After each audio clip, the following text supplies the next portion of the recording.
Hello everyone, आप सभी लोगों का स्वागत है फ्रेंड टीचिंग परीक्षा के आज के इस वीडियो में, जिसमें फ्रेंड्स हम लोग हमारा बहुत ही इंपॉर्टेंट वाला जो टॉपिक है, ठीक है, उससे हम लोग ज्योग्राफी को स्टार्ट करेंगे। आज आप लोगों की ज्योग्राफी की पहली क्लास है और आप लोगों को मैप्स के बारे में पता होना चाहिए। अगर आप मैप के बारे में जानते हो, मैप आप लोग समझते हो, तो आप ज्योग्राफी को भी अच्छे से समझ पाओगे। और बहुत ही इंटरेस्टिंग टॉपिक है फ्रेंड्स। काफी सारे लोगों को दिक्कत होती है, लेकिन मैं आप लोगों को प्रॉमिस करता हूँ कि ये लेक्चर देखने के बाद में आपको ये टॉपिक में तो बिल्कुल दिक्कत नहीं आने वाली। ये मेरी रिस्पॉन्सिबिलिटी की कैसे मैं आप लोगों को इजी लैंग्वेज के अंदर में समझाता हूँ। तो बिल्कुल आप लोगों ने टेंशन नहीं लेना है। बहुत सारे लोग हमारे साथ में यहाँ पर में जुड़ चुके हैं। आप सभी लोगों का स्वागत है।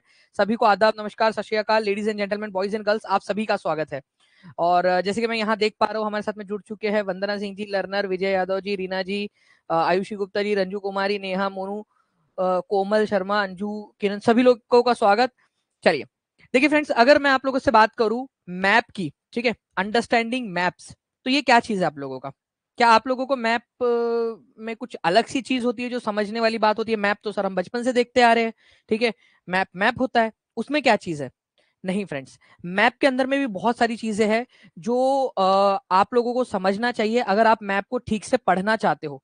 जैसे कोई एक भाषा होती है, उसकी एबीसीडी, उसकी लिपि होती है, उसके अक्षर होते हैं, ठीक है, उसके वर्ण होते हैं। अगर आप वो अच्छे से समझोगे तो ही आप उस भाषा को अच्छे से समझ पाओगे। वैसे ही मैप जो है ना, अपने आप में एक भाषा है। अगर आपने इसको ठीक से पढ़ना है तो उसके अंदर के जो कंपोनेंट्स है उसको समझना पड़ेगा आप लोगों को, ठीक है। चलिए, तो बहुत ही आसानी से और बहुत ही इजी लैंग्वेज में आप लोगों को सारी की सारी चीजें समझाऊंगा मैं। आप लोगों को बहुत मजा आएगी, ये आप लोग ध्यान से रखिए, ठीक है, आपको बहुत मजा आने वाली है। देखिए फ्रेंड, जनरली आप लोगों ने ग्लोब देखा होगा। कितने लोगों ने ग्लोब देखा है? और कोई है ऐसा जिसने मतलब ग्लोब देखा ही नहीं?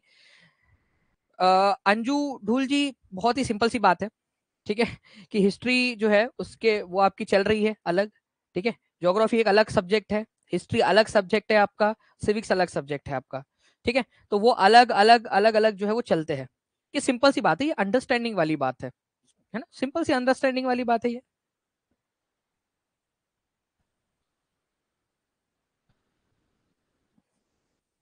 तो वो आप लोगों का जो हिस्ट्री सिविक्स चल रहा है वो ऐसे ही चलता रहेगा, ज्योग्राफी भी चलेगा साथ में। तीनों सब्जेक्ट आप लोग क्या नहीं पढ़ सकते एक साथ? ठीक है, आप इसको तीनों को अलग अलग तरीके से लेंगे, अलग अलग सब्जेक्ट है, अलग अलग जो है क्लासेस होंगी, अलग अलग आपको करना है यहाँ पर में, ठीक है। तो आप लोगों ने ये ग्लोब देखा होगा। अब अगर आप लोग ग्लोब की बात करोगे फ्रेंड्स यहाँ पर में, तो ग्लोब जो है आप लोगों को पृथ्वी का एक मिनिएचर तो दिखा देगा, पृथ्वी का एक छोटा सा वर्जन तो दिखा देगा, लेकिन ये बहुत ज्यादा जानकारी नहीं दे पाता आप लोगों को। आपको इसके अंदर में शेप, साइज वगैरह दिख जाएंगे आपको, देशों के और ज्योग्राफिकल जो फीचर्स है, जो स्ट्रक्चर है उसके, लेकिन बहुत ज्यादा जानकारी नहीं दे पाएगा ये। तो ये याद रखना है फ्रेंड्स आप लोगों ने कि जो ग्लोब है उसकी कुछ लिमिटेशन है। बहुत ही इंपॉर्टेंट वाला पॉइंट बता रहा हूं आप लोगों को, प्लीज इसको ध्यान रखेंगे आप सभी लोग। जो ग्लोब है आप लोगों का, ठीक है, उसकी कुछ क्या है, लिमिटेशंस है। इंपॉर्टेंट पॉइंट, उसकी कुछ लिमिटेशंस है।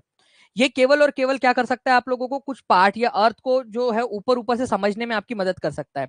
स्टेटमेंट में पूछा जाएगा आप लोगों का, ठीक है, ध्यान से देखना आप लोगों ने, स्टेटमेंट में पूछा जाएगा आप लोगों का, ठीक है। केवल और केवल अर्थ को आपको ऊपर ऊपर से स्टडी करने में आपकी मदद कर सकता है। अगर आप लोगों को अर्थ के पार्ट्स की स्टडी करनी है तो आपको मैप का सहारा लेना पड़ेगा। तो ग्लोब जो है वो आपकी बहुत ज्यादा मदद नहीं कर सकता। अगर अर्थ को आपको अंदर में जाकर उनके कंट्री को, स्टेट्स को, डिस्टेंस को, उसके फिजिकल फीचर को अच्छे से डीप में जाके समझना है, तो आप लोगों को ग्लोब मदद नहीं करेगा, आपको मैप से समझना पड़ेगा। और इसी वजह से फ्रेंड्स ये वाला चैप्टर हम लोग पढ़ रहे हैं आज, ठीक है। तो ये याद रखना है आप लोगों ने कि जो मैप्स होता है वो आप लोगों का ग्लोब से ज्यादा इंफॉर्मेशन प्रोवाइड करता है। अगर स्टेटमेंट में ऐसा आ जाए कि globe provide more information than map, तो आप लोग बताइए कि वो आंसर सही होगा कि गलत होगा आप लोगों का? बताओ। अगर ऐसा बोला जाए कि globe provides more information than map. नहीं प्रियंका जी, ऐसा तो कुछ नहीं हो रहा है, क्लास नहीं रुक रही है, बिल्कुल सही से चल रही है। एक बार बंद करके स्टार्ट कर लीजिए। रॉन्ग होगा वो, क्यों? क्योंकि आपको ये समझ में आ गया ना कि मैप ज्यादा इंफॉर्मेशन प्रोवाइड करता है एज कंपेयर टू ग्लोब। देखो मैप के अंदर में आप छोटी छोटी चीजें यहाँ पर भी देख सकते हो, फिजिकल फीचर दिखा सकते हो, बहुत सारी चीजें कर सकते हैं, अलग अलग प्रकार के मैप होते हैं आप लोगों के, वो भी हम लोग देखेंगे। तो याद रखना है कि मैप जो है वो ज्यादा इंफॉर्मेशन प्रोवाइड करता है एज कंपेयर टू ग्लोब। ये समझ में आ गई? ये सभी को क्लियर है बात? ये बता दो, ये क्लियर है आप लोगों को कि मैप ज्यादा इंफॉर्मेशन प्रोवाइड करता है? गुड। नाउ फ्रेंड्स, अगर हम लोग बात करेंगे कि जो मैप होता है आप लोगों का, ओके, वो क्या है आप लोगों का? बेसिकली एक फ्लैट सरफेस के ऊपर में, एक फ्लैट सरफेस है, एक पेपर ले लो, ठीक है, या कोई भी एक फ्लैट सरफेस आप कई बार आपको पता है कि वो प्लास्टिक का जो चीज होती है उसके ऊपर में भी ड्रॉ किया जाता है मैप, लेकिन फ्लैट सरफेस के ऊपर में होगा। ये तो बिल्कुल एकदम क्लियर बात है कि मैप जो है वो फ्लैट सरफेस के ऊपर में ड्रॉ किया जाता है।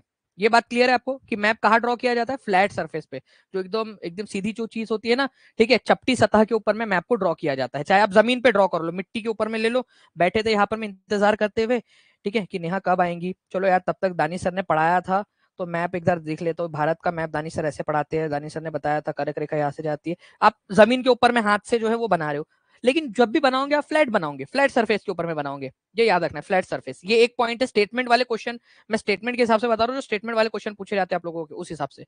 तो फ्लैट सरफेस के ऊपर में बनाया जाता है। अब मैप भी कई प्रकार के होते हैं आपके। आपने देखा होगा कुछ मैप ऐसे होते हैं जिसके अंदर में केवल और केवल जगहों के नाम लिखे हुए होते हैं। आपने ऑब्जर्व किया है कभी? जगहों के नाम लिखे हुए होते हैं, कानपुर, नागपुर, सोनपुर, अदरक, लहसुन, प्याज, अलग अलग जो है आप लोगों के जगहों के नाम लिखे हुए होते हैं, है ना। स्टेट्स की बॉर्डर्स बनी हुई होती है, या अगर बड़ा वाला मैप देख रहे हो तो आप लोगों को देश के नाम और ये सारी चीजें दिखेंगी। कुछ मैप ऐसे होते हैं जिसके अंदर में बताया जाता है कि वहां पर में मिट्टी कैसी है, कौन से जगह पे किस प्रकार की मिट्टी पाई जाती है। कुछ मैप ऐसे होते हैं जहां पर में पहाड़ों के बारे में बताया जाता है कि कौन कौन से इलाकों में कौन कौन से पहाड़ है। तो ऐसे जो अलग अलग प्रकार के जो मैप होते हैं, अगर हमने उन सारे मैप्स को एक ही साथ रख दिया, एक साथ रख दिया, तो वो क्या बन जाता है? आप लोगों का एटलास बन जाता है। और आप लोगों ने बचपन में एटलास बुक इस्तेमाल की होंगी, है ना। एटलास में क्या होता है बेसिकली? आपने देखा है कि अलग अलग एक पेज पलटाओ, दूसरा प्रकार का मैप, फिर दूसरा मैप, फिर दूसरा मैप, फिर दूसरा मैप। यूज किया है ना आप लोगों ने मैप्स, एटलास आपने, विभिन्न प्रकार के उसके अंदर में मैप्स आप लोगों के होते हैं। तो सिंपल सी बात है कि जब अलग अलग प्रकार के मैप्स को एक साथ रखा जाता है तो वो एटलास कहलाता है। सिंपल, बिल्कुल सिंपल है। मुझे समझ नहीं आता कि बच्चे इतने सिंपल सिंपल चीज को क्यों अंडरस्टैंड नहीं कर पाते। उनको सबसे ज्यादा टफ टॉपिक लगता है ये वाला, जो मैंने देखा है काफी सारे बच्चों को। लेकिन जब समझाया जाता है तब उनको आसान लगता है, सर ये तो बड़ा सिंपल सा था, है ना। चलिए जी। तो ये याद रखना कि मैप फ्लैट सरफेस के ऊपर में ड्रॉ किया जाता है। काफी सारे अलग अलग प्रकार के मैप को जब आप एक साथ रखते हो, ठीक है, तो वो एटलास कहलाता है। अब फ्रेंड्स एक चीज आप लोगों को मैं बताना चाहूंगा, इस क्वेश्चन का आंसर अगर आपको करना हो तो आप क्या लगाओगे? सभी लोगों को अपना जो है आंसर सोचना है, ठीक है। मैं फिर आप लोगों को एक्सप्लेन करता हूँ पूरा का पूरा, क्योंकि मैं चाहता हूँ कि आपका ये कंसेप्ट क्लियर हो। आप लोग लगाओ, सभी को, सभी ने, चाहे गलत हो, देखो हो सकता है कि आपका ये क्वेश्चन सभी लोगों का गलत हो जाए, लेकिन फ्रेंड्स जब समझेगा ना तब आप लोगों को मजा आ जाएंगी। बताओ, सभी लोग लगाओ। Locating a place on a map is associated with, मानचित्र पर किसी स्थान को दर्शाना किससे संबंधित होता है? सभी लोगों को अपना अपना आंसर लगाना है, ठीक है। Locating a place on map is associated with, ज्ञान से, समझ से, अनुप्रयोग से, या स्किल से? सभी लोग अपना अपना अंदाजा तो लगाओ कम से कम कि क्या आंसर होना चाहिए, फिर मैं आपको पूरा एक्सप्लेन करता हूँ ध्यान से। बहुत बढ़िया, मतलब आप लोग आंसर्स लगा रहे हो, अच्छी बात है।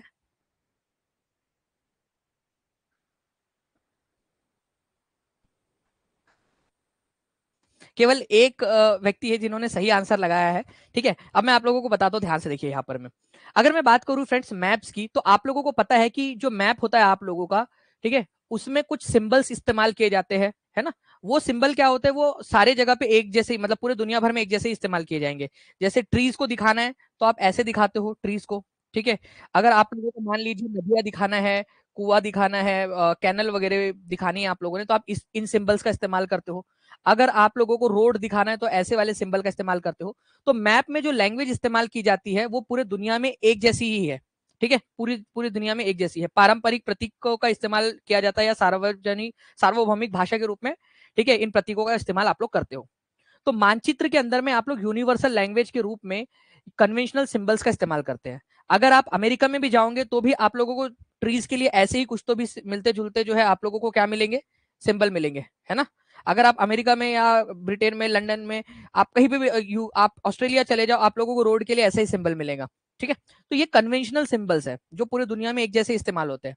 तो चाहे हमारी भाषा हिंदी, इंग्लिश, ठीक है, या कोई और दूसरी देशों की अलग अलग भाषाएं हो, लेकिन ये जो मैप जब हम बनाते हैं तो हम इन सिंबल्स का इस्तेमाल करते हैं ताकि हम मैप्स को आसानी से एक दूसरे के मैप को समझ सके, ठीक है। तो मैप जो है वो यूनिवर्सल लैंग्वेज का इस्तेमाल करता है, और वो यूनिवर्सल लैंग्वेज कौन सी है? आपकी सिंबल्स, ठीक है, पारंपरिक जो प्रतीक है उनका इस्तेमाल करता है। अब इन मैप्स को समझना, ठीक है, इन मैप्स को समझना आप लोगों का वो एक स्किल है, एक कला है आप लोगों की। आपके पास में नॉलेज है, ठीक है, लेकिन अगर मान लीजिए कि आप कोई जगह को ढूंढ नहीं पा रहे हो, ठीक है, मैंने आप लोगों को बता दिया कि भाई एक पर्टिकुलर प्लेस है, ठीक है, एक पर्टिकुलर प्लेस है और वहां पर में झाड़ है, ठीक है।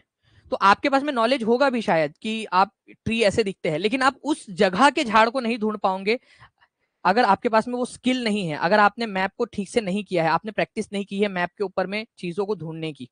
तो मैप के ऊपर में किसी भी चीज को ढूंढना केवल नॉलेज से काम नहीं चलेगा, अनलेस एंड अनटिल कि आपके पास में वो स्किल हो मैप को पढ़ने की। जैसे भाषा बोलना एक स्किल है, ठीक है, कम्युनिकेशन स्किल है, होती है ना, कम्युनिकेशन स्किल होती है आप लोगों की, ठीक है, इंग्लिश लैंग्वेज आप लोग बोलते हो, कम्युनिकेशन स्किल्स अच्छी होनी चाहिए आप लोगों की। तो मैप के अंदर में जो हम लोग लैंग्वेज का इस्तेमाल कर रहे हैं, सिंबल्स का इस्तेमाल कर रहे हैं, ठीक है, यूनिवर्सल लैंग्वेज का, उसको पढ़ना, उसको दर्शाना, वो भी एक स्किल है, एक कला है, एक कौशल है आप लोगों का। वो हर किसी में नहीं होता है, वो जनरेट करना पड़ता है, सीखना पड़ता है आप लोगों को। तो आपको याद रखना है कि locating a place on map ये एक स्किल है आप लोगों की, ठीक है, एक कौशल है। तो ये बहुत ही बेसिक सा माइन्यूट सा फर्क है फ्रेंड्स, आप लोगों को समझो। नॉलेज है आपके पास में, ठीक है, फिर भी आप भाषा नहीं बोल पाओगे अगर इंग्लिश भाषा आप लोगों को बोलनी है तो, ठीक है, आप नहीं कर पाओगे अगर आपके पास में सिर्फ नॉलेज है, स्किल्स नहीं है, बात करने का तरीका नहीं है तो उसी तर्क को आप यहां लगाइए कि मैप को पढ़ना, किसी जगह को लोकेट करना, वो भी स्किल्स से रिलेटेड है, क्योंकि ये भी एक प्रकार की भाषा का ही इस्तेमाल करता है बात करने के लिए, इंफॉर्मेशन को ट्रांसफर करने के लिए, ठीक है। तो इसी वजह से फ्रेंड्स, अगर मैं बात करूं ये क्वेश्चन की जो जुलाई 2013 में ऑलरेडी आ चुका है आप लोगों का, तो इसका आंसर क्या होगा आप लोगों का? मानचित्र पर किसी स्थान को दर्शाना किससे संबंधित है? आपका ज्ञान से नहीं है आप लोगों का, ठीक है, समझ से नहीं है, ये एक कौशल है, ठीक है, एक प्रकार की स्किल है, उसको सीखना पड़ता है, प्रैक्टिस करनी पड़ती है आप लोगों को। तो आंसर आप लोगों को ऑप्शन नंबर 4 होगा। ये समझ में आया? तो कभी भी अगर स्टेटमेंट वाले क्वेश्चन में भी ये आ जाए पॉइंट, तो आपको याद रखना है मानचित्र पर किसी चीज को दर्शाना आप लोगों की एक स्किल है, एक कला है। ओके, ये याद रखेंगे आप सभी लोग। नाउ, अलग अलग प्रकार के मैप्स होते हैं फ्रेंड्स, ठीक है, अलग अलग प्रकार के। मुख्यतः 3 प्रकार के मैप्स हम लोगों ने पढ़ने हैं, फिजिकल मैप, पॉलिटिकल और थीमेटिक मैप, ठीक है। अब मैं एक एक करके आप लोगों को इन मैप्स के बारे में समझाता हूं, आप लोगों को क्वेश्चंस भी कराऊंगा इससे, ठीक है, आप समझना इसको। अगर मैं बात करूं फिजिकल मैप की या रिलीफ मैप की, ठीक है, जिसको आप लोग भौतिक मानचित्र बोलते हो, उसमें भौतिक चीजों को दर्शाया जाता है, पृथ्वी की जो नेचुरल जो फिजिकल फीचर्स है उनको दर्शाया जाता है। जैसे फॉर एग्जांपल मान लीजिए ये यूएसए का मैप है आपका, कंपैरिजन के लिए ले लीजिए आप लोग। अगर आप यहाँ पर में देखोगे तो यहाँ पर में दिखाया गया है कि कहाँ पर में कौन से पहाड़ है, कहाँ मैदानी इलाका है, कहाँ पर में ग्रीनरी ज्यादा है, ये चीजें यहाँ पर में दिखाई गई है, कहाँ पर में लेक है वगैरह वगैरह दिखाया गया है ना, इसके अंदर में। तो ये क्या है आप लोगों का? एक प्रकार का फिजिकल मैप है, ओके, भौतिक मानचित्र है। भौतिक भौतिक मानचित्र के अंदर में जो नेचुरल चीजें होती है, जो प्राकृतिक आकृतियां होती है, उनको दिखाया जाता है। जैसे यहाँ पर में दिखाया जा रहा है ये पहाड़ी इलाका है आप लोगों का, ये मैदानी इलाका है, इस तरीके से यहाँ पर में दिखाया गया है। तो नेचुरल जो चीजें होती है, माउंटेन, रिवर्स, प्लेट्यू, ओशियंस, ये सारी चीजें जब दिखाते हैं तो वो फिजिकल या रिलीफ मैप कहलाता है, भौतिक मानचित्र आपका। लेकिन वहीं पे अगर मान लीजिए कि आप लोग शहर दिखा रहे हो, राज्य दिखा रहे हो, ठीक है, इसके अलावा आप जो है अलग अलग सीमाओं को दर्शा रहे हो, चाहे वो राज्य की सीमा हो, चाहे वो देश की सीमा हो, अगर आप उन सारी चीजों को दर्शा रहे हो तो वो आपका पॉलिटिकल मैप हो जाता है। आपने देखा होगा कि भारत के भी आप लोग अलग अलग प्रकार से मैप देखते हो। एक मैप आप लोगों का होता है पॉलिटिकल मैप, जिसके अंदर में अलग अलग शहरों को और राज्यों को दिखाया जाता है। एक होता है आपका फिजिकल मैप, जिसके अंदर में फिजिकल चीजों को, पहाड़, नदियां, ये सारी चीजें दिखाई जाती है। तो फिजिकल और पॉलिटिकल मैप में आप लोगों का जो है डिफरेंस समझ में आ गया आप लोगों को, ठीक है। तो फिजिकल मैप आप लोगों का प्राकृतिक चीजों को दिखाता है, प्राकृतिक आकृतियों को जो दिखाता है उसको फिजिकल या भौतिक मानचित्र कहते हैं। और जो अ, आपकी सीमाओं को, जो आप लोगों के बॉर्डर्स है, ठीक है, इसके अलावा सिटीज है, स्टेट्स है, कंट्रीज है, उनको जो दिखाता है उनको पॉलिटिकल मैप कहा जाता है, ठीक है। नाउ फ्रेंड्स, फिर थीमेटिकल या थेमेटिक मैप क्या होता है आप लोगों का, ठीक है। तो थीमेटिक मैप में जो है ना फ्रेंड्स, आप लोगों को उसके नाम में ही क्लियर है, थीम। थीम का मतलब क्या होता है? कोई एक चीज, थीम, ठीक है, कोई थीम के ऊपर में। जैसे मैं आप लोगों को बोलूं कि यहाँ पर में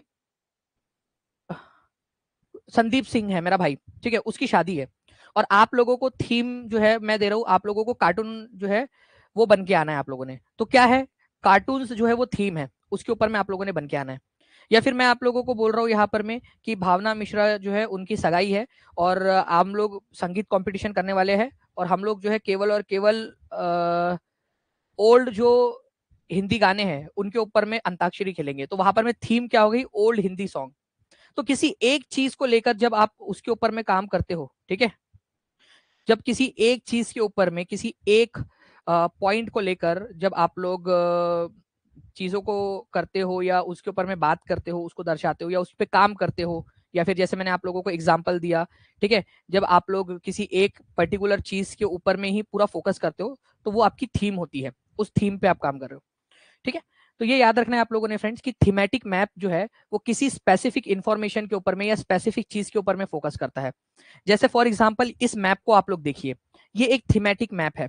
इस मैप के अंदर में ये दिखाया गया है आप लोगों का कि भारत के अलग अलग इलाकों में, ठीक है, मोबाइल कनेक्शंस कितने हैं, ठीक है, मोबाइल कनेक्शंस कितने हैं। तो देखिए यहाँ पर मैं बताया है कि जहां पर में डार्क आप लोगों का पर्पल कलर है वहां पर में ज्यादा मोबाइल कनेक्शंस है, जैसे जैसे कलर लाइट होता जा रहा है वैसे वैसे मोबाइल कनेक्शंस जो है वो कम कम होते जा रहे हैं। तो थीमेटिक मैप के अंदर में आप क्या करते हो, कोई एक थीम लेते हो, ठीक है, और उसको दिखाते हो। अब ये थीम कुछ और भी हो सकती थी। थीम क्या हो सकती थी आप लोगों की कि भाई फॉरेस्ट कहाँ पर में ज्यादा है, ठीक है, कहाँ जंगल ज्यादा है, तो मैं यहाँ पर मैं अलग अलग इलाकों में जंगल दिखा देता था आपको कि जंगल कहाँ कहाँ में, मतलब सिर्फ जंगल को ही दिखाते हम इस मैप के ऊपर में, ओके। या फिर हो सकता था हम यहाँ पर में जो है इंडस्ट्रीज दिखा रहे कि भाई कहाँ पर में ज्यादा उद्योग लगे हुए हैं, तो उद्योग को दिखाएंगे कि भाई इस इलाके में ज्यादा उद्योग है नॉर्थ इंडिया में, ठीक है, यहाँ पर में इस इलाके में कम उद्योग है, नॉर्थ ईस्ट में कम उद्योग है, ऐसे हम लोग दिखा सकते हैं। तो कोई एक थीम को लेकर जब हम मैप बनाते हैं तो उस मैप को थीमेटिक मैप कहा जाता है, ठीक है, ये याद रखना है आप लोगों ने। तो हम लोगों ने जो चीजें देखी थी एक बार रिवाइज कर लेते हैं पूरा का पूरा। फिजिकल मैप या रिलीफ मैप आप लोगों का क्या होता है, जिसमें नेचुरल फीचर्स को दिखाया जाता है, ठीक है, बहुत सारी चीजें एक साथ दिखाई जाती है, पहाड़, नदियां, नेचुरल चीजें दिखाई जाती है, कोई एक पर्टिकुलर थीम नहीं, नेचुरल चीजें, नेचुरल आकृति जो है उसको दिखाई जाती है, उसको फिजिकल मैप बोलते हैं, ठीक है। जो आपका पॉलिटिकल मैप होता है उसके अंदर में political borders, political boundaries, city, state, countries, ये सारी चीजें दिखाई जाती है।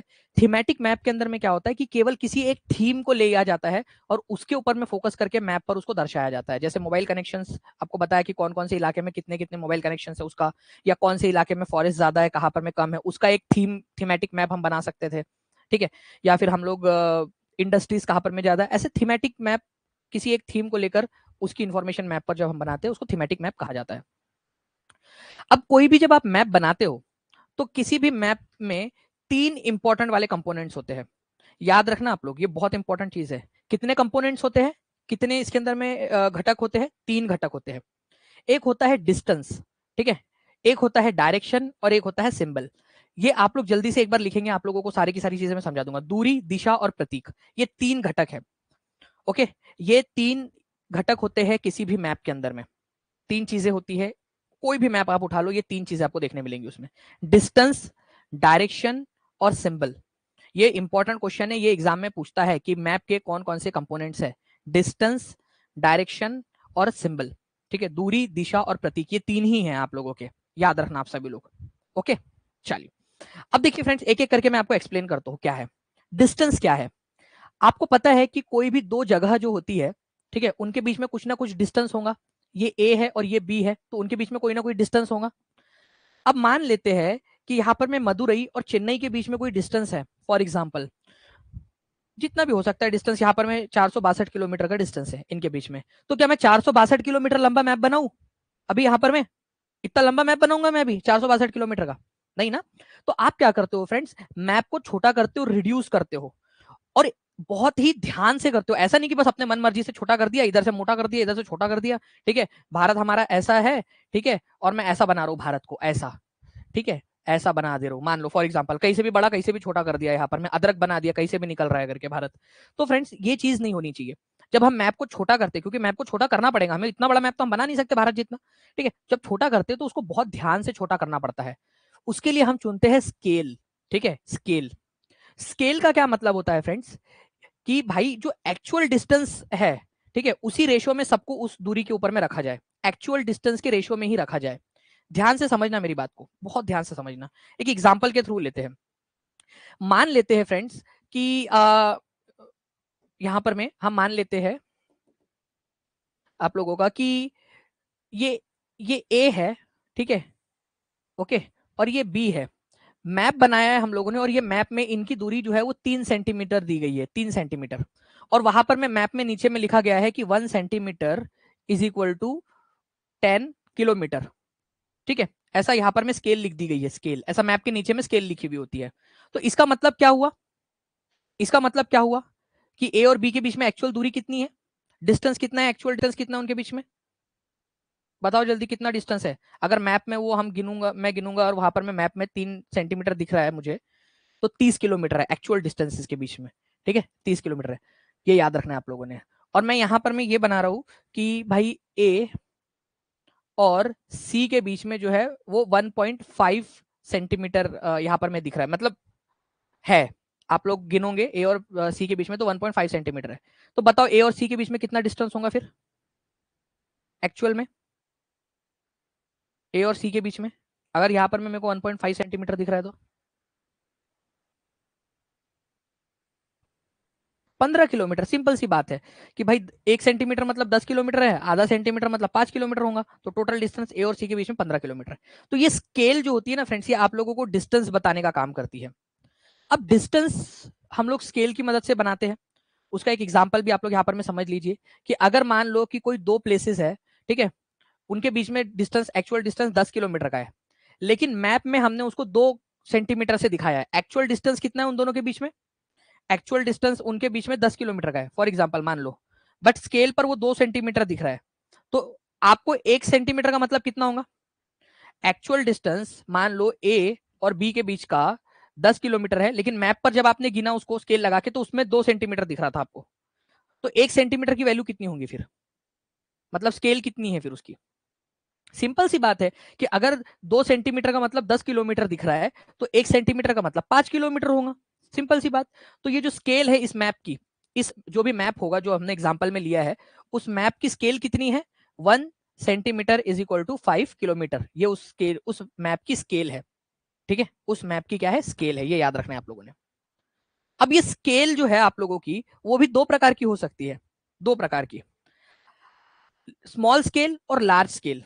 स्मॉल स्केल का मतलब होता है फ्रेंड्स कि आप लोग 1 सेंटीमीटर को बहुत ज्यादा लंबे डिस्टेंस के लिए दिखा दे रहे हो, मतलब जो स्केल है वो बहुत छोटा ले रहे हो आप।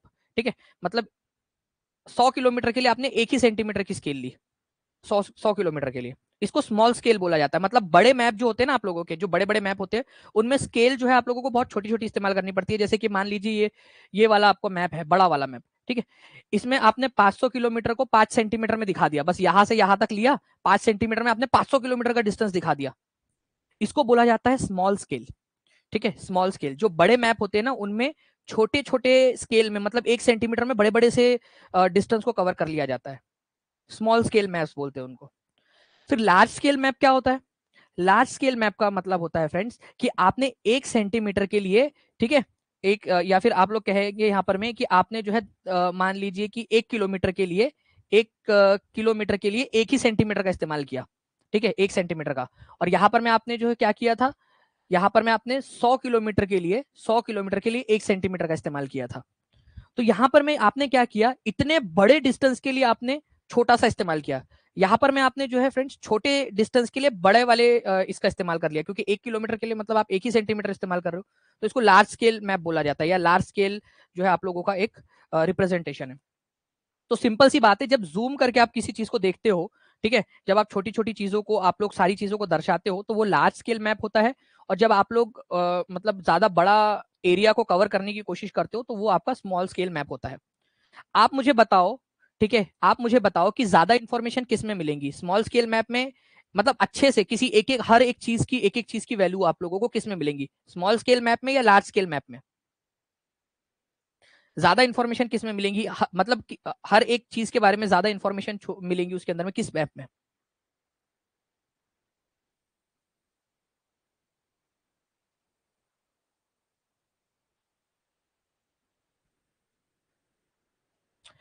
देखो, कुछ लोग जो बोल रहे हैं स्मॉल स्केल मैप के अंदर में ज्यादा इंफॉर्मेशन मिलेंगी किसी भी चीज के बारे में, मुझे बताओ यहाँ पर में राजू का घर है, ठीक है, बेथ के अंदर में राजू का घर है, बताओ ढूंढ के मेरे को उसके घर के बारे में, उसका घर का एरिया बताओ, बताओ साइज क्या है, शेप क्या है उसके घर का, बताओ। Large scale, small scale map के अंदर में आप ढूंढ सकते हो उसके उसके घर को, राजू के घर को, स्मॉल स्केल मैप में ढूंढ सकते हो क्या आप लोग वो इन्फॉर्मेशन को, नहीं ढूंढ सकते आप।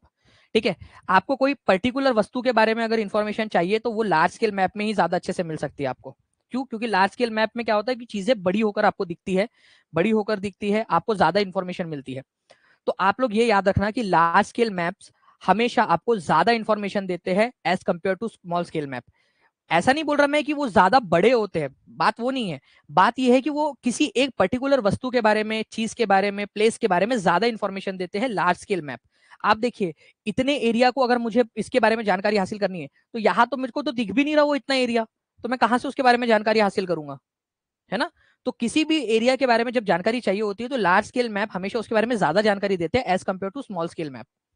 ठीक है, तो सबसे पहली बात आप लोगों की, स्मॉल स्केल मैप और लार्ज स्केल मैप होता क्या है ये आपको समझना चाहिए यहाँ पर में। ठीक है, जब आप बड़े क्षेत्रफल वाले भागों को, ठीक है, जैसे देश हो जाए, महाद्वीप हो जाए, कागज के ऊपर में आप लोग छोटे पैमाने के ऊपर में दिखाते हो, या फिर आप लोग बड़े बड़े जो डिस्टेंस है उनको छोटे से आप लोग डिस्टेंस के अंदर में कवर करने की कोशिश करते हो, बड़े डिस्टेंस को छोटे डिस्टेंस में कवर करने की कोशिश करते हो, उसको कहा जाता है छोटे पैमाने वाला मानचित्र, स्मॉल स्केल मैप। वही अगर आप जब एक छोटे से क्षेत्रफल को बड़े पैमाने के ऊपर में यूज करते हो, ठीक है, बड़े पैमाने के ऊपर में आप लोग इसका उपयोग करते हो, जैसे फॉर एग्जांपल ये वाला इलाका था, आपने जो स्केल है वो थोड़ी बड़ी ली है, ठीक है, बड़ी ली है कि 1 किलोमीटर के लिए आपने 1 सेंटीमीटर ले लिया, ओके, तो इसको लार्ज स्केल मैप बोला जाएगा आप लोगों का। ठीक है, चलिए, तो स्मॉल स्केल मैप बड़े चीज, बड़े एरिया को दिखाने के लिए किया जाता है, लार्ज स्केल मैप छोटे एरिया को बड़े लेवल के ऊपर में दिखाने के लिए किया जाता है आप लोगों का। तो स्मॉल स्केल मैप और लार्ज स्केल मैप का आप लोग यहाँ पर में कंपैरिजन देख सकते हो, आप खुद देखिए एक बार, स्मॉल स्केल मैप और लार्ज स्केल मैप को एक बार देख लो आप लोग, आपके सामने ही है। ठीक है, स्मॉल स्केल मैप के अंदर में आप देखोगे कि इतने से एरिया के अंदर में आपने पूरी की पूरी दुनिया दिखा दी, लेकिन स्मॉल स्केल मैप में देखिए यहाँ पर में आपने इतने एरिया में कम चीजों को दिखाया, यहाँ ज्यादा इन्फॉर्मेशन दिख रही है, यहाँ तो दिल्ली दिख भी नहीं रहा मेरे को, कहाँ पर में, यहाँ तो दिख भी नहीं रहा, लेकिन वही अगर मैं स्मॉल स्केल मैप में देखूँ तो कम से कम दिल्ली दिख तो रहा है, थोड़ी तो ज्यादा इन्फॉर्मेशन मिल रही है मुझे इसके कंपेरिजन में। ठीक है जी। अब एक क्वेश्चन है आप लोगों का, 2011 में पूछा था, वैसे तो ये बहुत ही इजी क्वेश्चन है, लेकिन आप लोग फिर भी एक बार कोशिश कीजिए। एक map, a map uses a scale in which 1 centimetre on the map covers 20 metres on the ground. मतलब कि एक मैप है जिसके अंदर में 1 सेंटीमीटर का मतलब 20 मीटर है ग्राउंड के ऊपर में, एक्चुअल में 1 सेंटीमीटर अगर वहां है तो एक्चुअल में उसका मतलब 20 मीटर होगा ग्राउंड पर। तो दो जगहों की जो दूरी है मैप में अगर 5 सेंटीमीटर दिखाई जा रही है, तो एक्चुअल में डिस्टेंस कितना होगा?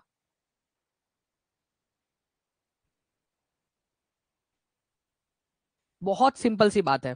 ठीक है, अगर मान लो कि 1 सेंटीमीटर का मतलब 20 मीटर है, ठीक है, तो ऑब्वियस सी बात है, अगर 5 सेंटीमीटर है कोई इलाके का, तो इसको अगर 5 से मल्टीप्लाई किया तो इधर भी 5 से कर दो, तो 20 पंचे 100 मीटर हो जाएगा आप लोगों का, 100 मीटर। तो आंसर आप लोगों का ऑप्शन नंबर डी हो गया। कितना सिंपल था, है ना। तो ये बहुत इजी क्वेश्चन पूछा था उस समय में, कोई नहीं, आगे में हम लोग देखेंगे कि और कैसे क्वेश्चन आप लोगों से बन सकते हैं। तो एक कंपोनेंट क्या है आप लोगों का? डिस्टेंस। ये समझ में आ गया आप लोगों को, मैप के ऊपर में हमेशा डिस्टेंस दिखाया जाता है, स्मॉल आप लोगों को स्केल की मदद से दिखाया जाएगा, ठीक है, स्केल की मदद से, लेकिन दिखाया जाएगा, डिस्टेंस होना जरूरी है मैप के ऊपर में, हर मैप में डिस्टेंस जरूर होगा आप लोगों का। ठीक है, चलिए, दूसरा कंपोनेंट है आपका डायरेक्शन, कि भाई कौन से डायरेक्शन में कौन सी चीज दूसरे वस्तु के रेफरेंस में कौन सी डायरेक्शन में है, डायरेक्शन होना जरूरी है। आपको मैप के अंदर में ना एक ऐसी चीज होती है, पता है आप लोगों को, ऐसा दिखा हुआ होता है, वो नॉर्थ दिखता है, बस इतना ही दिखाता है आप लोगों को, कई सारे मैप में आपने अगर देखा हो तो। अगर आपको सिर्फ नॉर्थ या एन दिखा हुआ है, मतलब वो नॉर्थ डायरेक्शन है, नॉर्थ लाइन है आपकी, और इसकी मदद से आप सारी डायरेक्शंस निकाल सकते हो, फिर सिर्फ एक एक डायरेक्शन की मदद से। ठीक है, अगर मान लीजिए ये नॉर्थ है, तो उसके अपोजिट में वाला क्या होगा आप लोग बताओ? सिंपल सी बात है, आप लोगों का इसका अपोजिट वाला साउथ होगा, और इस पर क्वेश्चन पूछा गया है, मैं आपको बता दूंगा अभी, एक्चुअल स्क्रीनशॉट दिखा दो आपको कि कैसे क्वेश्चन पूछा गया था। नॉर्थ है, साउथ है यहाँ पर में, ठीक है, नॉर्थ साउथ है, नॉर्थ साउथ के आप लोगों का यहाँ पर में राइट हैंड साइड के अंदर में ईस्ट होता है, और इधर साइड के अंदर में लेफ्ट हैंड साइड के अंदर में वेस्ट होता है। ये आप लोगों ने देखो सिर्फ एक केस से बना लिया। अब आप लोग और भी बहुत सारी चीजें कर सकते हो यहाँ पर में। ठीक है, मान लो नॉर्थ और ईस्ट के बीच में यहाँ पर में कौन सी वाली डायरेक्शन होगी? नॉर्थ और ईस्ट के बीच में है वो डायरेक्शन, तो नॉर्थ और ईस्ट के बीच में है तो वो नॉर्थ ईस्ट होंगी। उत्तर और पूरब के बीच में तो उत्तर पूर्वी दिशा हो जाएगी यहाँ पर में, ये उत्तर पूरब दिशा। ओके, वैसे ही सेम लॉजिक का इस्तेमाल करके इधर वाली जो डायरेक्शन होंगी आप लोगों की वो कौन सी होंगी? नॉर्थ और वेस्ट के बीच में है तो नॉर्थ वेस्ट, ठीक है, उत्तर पश्चिम दिशा, ऐसे ही। और सेम चीज आप लोग जो है यहाँ पर में साउथ ईस्ट लगा सकते हो और साउथ वेस्ट भी लगा सकते हो। तो आप लोगों ने क्या किया, एक डायरेक्शन सिर्फ आपको दी थी मैप के ऊपर में, और आपने सारी डायरेक्शंस पता कर ली सिर्फ एक डायरेक्शन की मदद से। ओके, तो मैप में डायरेक्शन भी बहुत ही इंपॉर्टेंट वाला आप लोगों का कंपोनेंट है, एक डिस्टेंस हो गया और एक हो गया डायरेक्शन, ये याद रखना है आप लोगों ने। ओके, तो जब आपको नॉर्थ डायरेक्शन पता है तो आप कोई भी डायरेक्शन को पता कर सकते हो। सिंपल सी बात है, वही चीज आप लोगों को बताई गई है कि आप नॉर्थ ईस्ट साउथ वेस्ट जो आपकी कार्डिनल पॉइंट्स है, प्रधान दिग बिंदु है, उनको आप निकाल लोगे। मतलब एक दिशा की मदद से प्रधान दिग बिंदु को आप निकाल लोगे। देखो ये उत्तर, दक्षिण, पूर्व, पश्चिम जो है इनको कार्डिनल पॉइंट्स बोला जाता है। ये भी एक इंपॉर्टेंट पॉइंट है। कार्डिनल पॉइंट्स मतलब क्या है आप लोगों के, ये जो 4 मेजर डायरेक्शन है उनको कार्डिनल पॉइंट्स बोला जाता है। प्रधान दिग बिंदु, तो कार्डिनल पॉइंट्स का मतलब क्या होता है, ऐसा क्वेश्चन आएगा आपका, कार्डिनल पॉइंट्स का मतलब क्या है। ठीक है, कार्डिनल पॉइंट का मतलब होता है पहाड़ की स्थिति, ठीक है, नदियों का बहना, 4 डायरेक्शंस, 4 मेजर वाली डायरेक्शंस, ठीक है, नॉर्थ ईस्ट साउथ वेस्ट वाली डायरेक्शन। तो आपका आंसर होगा 4 मेजर डायरेक्शंस। ठीक है, उसका आंसर होगा कार्डिनल पॉइंट्स का मतलब उस क्वेश्चन का आंसर। तो आप लोग एक डायरेक्शन की मदद से या एक डायरेक्शन की मदद से आप ये सारे कार्डिनल पॉइंट्स और जो बीच वाली इंटरमीडिएट डायरेक्शंस है, जो मध्यम वाली दिशाएं है, उनको निकाल सकते हो आप, बीच वाली दिशाएं। और इन सारी दिशाओं की मदद से आप किसी भी प्लेस को एक्यूरेटली आप क्या कर सकते हो, लोकेट कर सकते हो। इसी वजह से हमने देखा था कि ये जो आपका किसी जगह को लोकेट करना जब होता है ना, वो स्किल का काम है, सिर्फ नॉलेज का काम नहीं, वो स्किल है, एक कौशल है आपका किसी जगह को लोकेट करना मैप के ऊपर में। अच्छा, एक इंस्ट्रूमेंट होता है कंपास, कितने लोगों ने देखा है कंपास। वो एक इंस्ट्रूमेंट होता है, वो हमेशा जो है ना, आप देखना उसका, उसकी जो रेड वाला पॉइंट होता है हमेशा नॉर्थ की तरफ में रहता है। तो आप, वो जो लोग होते हैं, जो ट्रेवलर्स वगैरह होते हैं, वो क्या करते हैं, वो कंपास लेकर जाते हैं कहीं पे भी, वो देखते हैं कि ये नॉर्थ दिशा किधर है। वो नॉर्थ डायरेक्शन अगर मिल गई आपको, अगर पता चल गया कि नॉर्थ किधर है, तो आप कोई भी डायरेक्शन वापस से निकाल सकते हो, है ना। अगर नॉर्थ पता है तो नॉर्थ के अपोजिट में साउथ होगा, उसके राइट में आप लोगों का ईस्ट होगा, उसके वेस्ट, इधर में लेफ्ट में वेस्ट होगा। फिर कोई भी डायरेक्शन आप निकाल सकते हो, बीच वाली कार्डिनल पॉइंट हो चाहे वो इंटरमीडिएट पॉइंट हो, कोई भी आप निकाल सकते हैं, है ना। तो ये याद रखना है आप लोगों ने कि कंपास जो है वो हमेशा नॉर्थ की तरफ में डायरेक्शन देता है आप लोगों को, तो प्लीज इसको भी याद रखना हमेशा। ठीक है, तो आप लोगों का नॉर्थ की तरफ में होता है। और अगर मैं बात करूं कि उसका अपोजिट पॉइंट कौन से साइड में होगा, अगर ये रेड वाला पॉइंट हमेशा नॉर्थ की तरफ में है, तो उसका अपोजिट वाला किधर होगा, ऑब्वियस सी बात है साउथ की तरफ में होगा। तो हम ये बोल सकते हैं कि कंपास की मदद से हमें नॉर्थ और साउथ डायरेक्शन पता चलती है। नॉर्थ डायरेक्शन की तरफ में रेड वाला पॉइंट होगा और उसके अपोजिट वाला जो है साउथ के, ऑब्वियस सी बात है नॉर्थ का अपोजिट क्या है, साउथ है, उसका अपोजिट वाला। तो नॉर्थ और साउथ डायरेक्शन आपको पता चल जाती है और फिर आप उसके मदद से बाकी की डायरेक्शन को निकाल लेते हो। ठीक है, गुड। इस क्वेश्चन को देखिए, आप लोग बताइए इसका आंसर क्या होगा।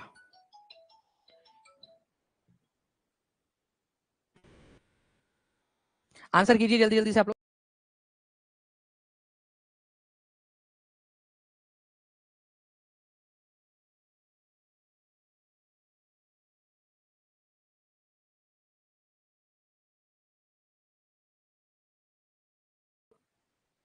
दर्शाता है आप लोगों का, ये बोला है आप लोगों से। तो ऑब्वियस सी बात है यार, पारंपरिक चिन्ह एक ही बात करेंगे, कितना सिंपल सा, क्या पूछा था भाई यार, मतलब क्या बच्चा समझ के रखा हुआ है क्या। ठीक है, छोटा बच्चा समझ रखा है क्या आप लोगों को, इतना इजी क्वेश्चन। बट हाँ, अब लेवल बढ़ गया आप लोगों का एग्जाम का। ठीक है, लेकिन मैं जस्ट आपको बता रहा हूँ कि ऐसा भी क्वेश्चन पूछ सकते हैं आप लोगों से। तो पश्चिम है, अंडरस्टैंडिंग के लिए जस्ट आपका एक क्वेश्चन देखिए, ये क्या पूछा था इन्होंने। In the following diagram which arrow shows the south east direction. South east, आपको पता है फ्रेंड्स कि ये वाली डायरेक्शन जो है वो नॉर्थ है आप लोगों की, ये आप लोगों की साउथ डायरेक्शन है। आपसे साउथ ईस्ट बोला है ना, तो ये ईस्ट डायरेक्शन होंगी आप लोगों की। कार्डिनल पॉइंट निकाल लो सारे के सारे पहले आप लोग। उसके बाद में आप लोग अगर देखोगे तो ईस्ट और साउथ के बीच में ये वाला जो है आपका डी, ये आपका साउथ ईस्ट डायरेक्शन में है। तो आंसर आपका ऑप्शन नंबर 1 होगा, सिंपल सी बात है, जिसमें डी दिया है। कितना आसान था क्वेश्चन ना। अब फ्रेंड्स देखिए, आप लोगों ने देखा कि मैप के 2 कंपोनेंट्स हम लोग देख चुके हैं। कौन कौन से कंपोनेंट देखे हम लोगों ने, जल्दी से कमेंट करके आप लोग बताएंगे। एक हमने देखा फ्रेंड्स कंपोनेंट हम लोगों ने डिस्टेंस, कि किसी भी 2 जो एरियाज है या फिर प्लेसेस है उनके बीच का डिस्टेंस हमें मैप में बताया जाता है, चाहे वो स्केल की मदद से ही क्यों ना बताया गया हो, डिस्टेंस बताया जाता है। दूसरा वाला हम लोगों ने देखा फ्रेंड्स, क्या होता है आप लोगों का डायरेक्शन, डायरेक्शन पता होनी चाहिए, तो डिस्टेंस और डायरेक्शन हो गया। तीसरा और लास्ट वाला जो इंपॉर्टेंट वाला कंपोनेंट है आपके 3 में से, वो है आप लोगों का सिंबल। देखिए फ्रेंड्स, आपको पता होना चाहिए कि सिंबल्स जो है बहुत इंपॉर्टेंट है। हम मैप के अंदर में क्या करते हैं, हम लोग यूनिवर्सल लैंग्वेज का इस्तेमाल करते हैं, जो हमारे सिंबल्स है। ठीक है, अगर आप लोगों को कोई चीज दिखानी है, आपको पेड़ दिखाना है आप लोगों ने, तो आप आसानी से जो है इन सिंबल्स की मदद से पता कर सकते हो। जहां पर मैं ये वाला सिंबल दिखेगा वहां आप समझ जाओगे कि पेड़ पौधे है या हरा भरा, जहां पर मैं आपको दिखेगा वहां आप सिंपल तरीके से उसको रीड कर लोगे। तो सिंबल जो है, जो आप लोगों के संकेत होते हैं, वो मैप को आप मदद करते हैं आप लोगों को कि आप मैप को आसानी से पढ़ सके। ठीक है, तो कन्वेंशनल सिंबल का इस्तेमाल करते हैं हम लोग, रूढ़ प्रतीक या जो आप लोगों के प्रतीकात्मक चिन्ह है, रूढ़ या कन्वेंशनल सिंबल्स। कन्वेंशनल का मतलब होता है फ्रेंड जो पूरी दुनिया में इस्तेमाल एक जैसे किए जाते हो, रूढ़ प्रतीक इसको बोला जाता है। तो मैप के अंदर में हम कौन से वाले सिंबल्स का इस्तेमाल करते हैं? रूढ़ चिन्हों का इस्तेमाल करते हैं या रूढ़ प्रतीकों का, कन्वेंशनल सिंबल्स का, जो पूरे दुनिया में एक समान ही है। ठीक है, जैसे कि फॉर एग्जांपल ब्लू जो है आप लोगों को पता है हमेशा कहाँ इस्तेमाल किया जाता है। ठीक है, श्री श्री श्री हनी सिंह जी महाराज ने भी एक बार कहा था आज ब्लू है पानी पानी, है ना। तो आपको पता ही है कि ब्लू जो है आप लोगों का वाटर बॉडीज के लिए इस्तेमाल किया जाता है। जो ब्राउन कलर है आप लोगों का वो माउंटेन के लिए इस्तेमाल किया जाता है। जो आपका पीला वगैरह रंग जो है आप लोगों का ना, ठीक है, जो ग्रे कलर का आप लोगों का, ब्राउन कलर का जो रंग होता है उसको आप लोग कहाँ पर में इस्तेमाल करते हो? ठीक है, माउंटेन्स के लिए इस्तेमाल करते हो। इस मैप के अंदर में नहीं दिखा रहा है, इसके अंदर में मैं आप लोगों को दूसरे इसके अंदर में दिखाने की कोशिश करता हूँ। ओके, भूरा रंग जो है आपका, पीला रंग पठारों के लिए आप लोग इस्तेमाल करते हो, और हरा रंग जो है आप लोग इस्तेमाल करते हो आप लोगों के झाड़ वगैरह दिखाने के लिए। सिंपल सी बात है, ठीक है। तो ये याद रखना है आप लोगों ने। एक आप लोगों के लिए क्या किया मैंने, पॉइंट्स में लगा दिया। यहाँ पर मैं कैसा था, सिंपल से लिखा हुआ था ना, उसको पॉइंट में लगा दिया ताकि आप अच्छे से समझ सके। ब्लू जो है वो किसके लिए इस्तेमाल किया जाता है? वाटर बॉडीज के लिए इस्तेमाल किया जाता है। सभी लोग लिखेंगे यहाँ पर में ब्लू वाटर बॉडीज के लिए। आप देख रहे हो यहाँ पर में ब्लू कलर के इस्तेमाल किए जा रहे हैं ज्यादातर, कन्वेंशनल सिंबल है। ब्राउन कलर जो भूरा रंग होता है आप लोगों का, ठीक है, वो माउंटेन के लिए, पर्वतों के लिए भूरा रंग इस्तेमाल किया जाता है। येलो कलर जो होता है, जो पीला रंग होता है, वो प्लेट्यू पठारों के लिए। पठार मतलब थोड़ी सी ऊंची उठी हुई जो भूमि होती है ना, ठीक है, उसको पठार बोलते हैं, प्लेट्यू। तो पठारों के लिए येलो कलर इस्तेमाल किया जाता है। ग्रीन जो है ना फ्रेंड्स, वो आप लोगों का प्लेन इलाके जो है, जो मैदानी इलाके है, वहां पर में इस्तेमाल किया जाता है आपका ग्रीन कलर। मैदानी इलाके, और वहां पर में पेड़ पौधे दिखाए जाते हैं, क्योंकि मैदानी इलाके जो होते हैं वहां पर में पेड़ पौधे उगते हैं। मैदानी इलाकों में जंगल भी होता है, ठीक है। तो मैदानी इलाके आप लोगों के जनरली ग्रीन कलर से दिखाए जाते हैं। ये याद रखना है आप सभी लोगों ने, ठीक है। मैं आपको इसके ऊपर में क्वेश्चन भी पूछूंगा। निम्नलिखित मानचित्रों में से कौन सा एक घटक नहीं है? इसका आंसर कीजिए। फरवरी 2015 में पूछा गया क्वेश्चन, एक्चुअल वाला आपका, बताओ।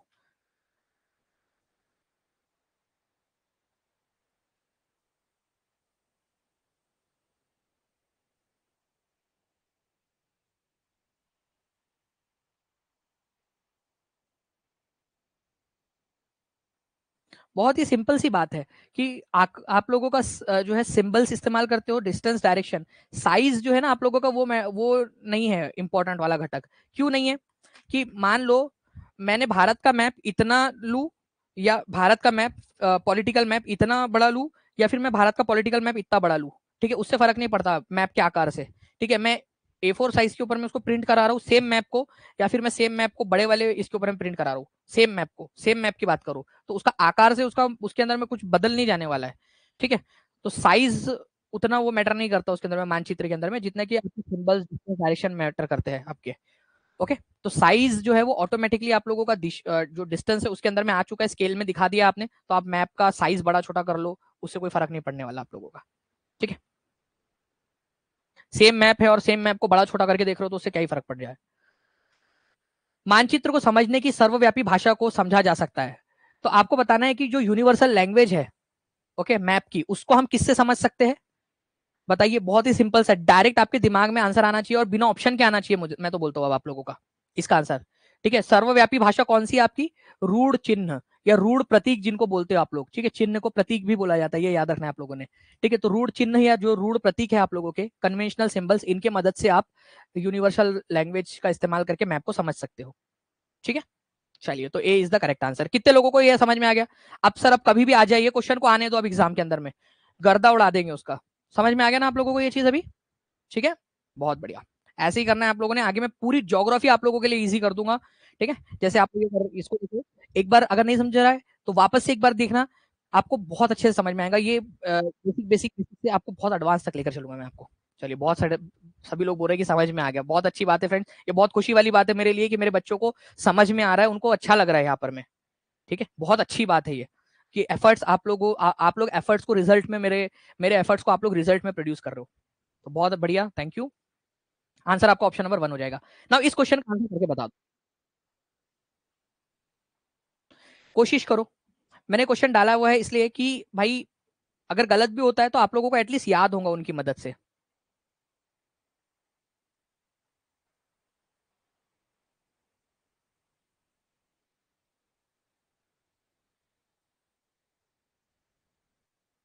देखिए फ्रेंड्स, जो मैप होता है ना आप लोगों का, उसमें जो माउंटेन होता है आपके, उसको आप ब्राउन कलर से दिखाते हो। ठीक है, और जो प्लेटी होता है, जो आप लोगों के पठार होते हैं, उनको आप येलो कलर से दिखाते हो। तो ये तो उल्टे सीधे दिए हुए हैं, तो ये आंसर नहीं हो सकता, ये सही नहीं लगी है। केवल और केवल तीसरा वाला सही लगा है कि मैदानी इलाके को हरे रंग से दिखाया जाता है। मैदानी जो इलाका होता है, प्लेन, मतलब सपाट जो भूमि होती है, उसको हरे कलर से दिखाते हैं, और जो पेड़ पौधे होते हैं उनको भी हरे कलर से दिखाते हैं आप लोग। तो मैदानी इलाका जो है उनको हरे कलर से दिखाया जाता है, तो आंसर आपका बी होगा, केवल तीसरा वाला। क्यों दो गलत है आपके, ये समझ गया ना? पहाड़ जो है वो आपका भूरे रंग से दिखाया जाता है, और पठार आपका पीले रंग से दिखाया जाता है, तो वो गलत है दोनों। ठीक है, 1 और 2 गलत है आपका। सिंपल सी बात है। ठीक है, ये आप देख सकते हो फ्रेंड्स, फिर से आप लोगों के सामने वही वाली स्लाइड लगा दिया है। आप देखिए कितना प्यार से आप लोगों के लिए एक एक पॉइंटर पॉइंटर लगा के किया है आप लोगों के लिए जो चीज है, ताकि आप लोग अच्छे से समझ सके। तो ये थोड़ा सा इसको देख लेना, और इसी में से क्वेश्चन आपका आएगा। नाउ फ्रेंड्स, स्केच और प्लान में क्या डिफरेंस होता है? ठीक है, स्केच और प्लान में, स्केच और प्लान में उतना ही डिफरेंस है आप लोगों का जितना आपकी एंगेजमेंट में और आपकी शादी में डिफरेंस होता है।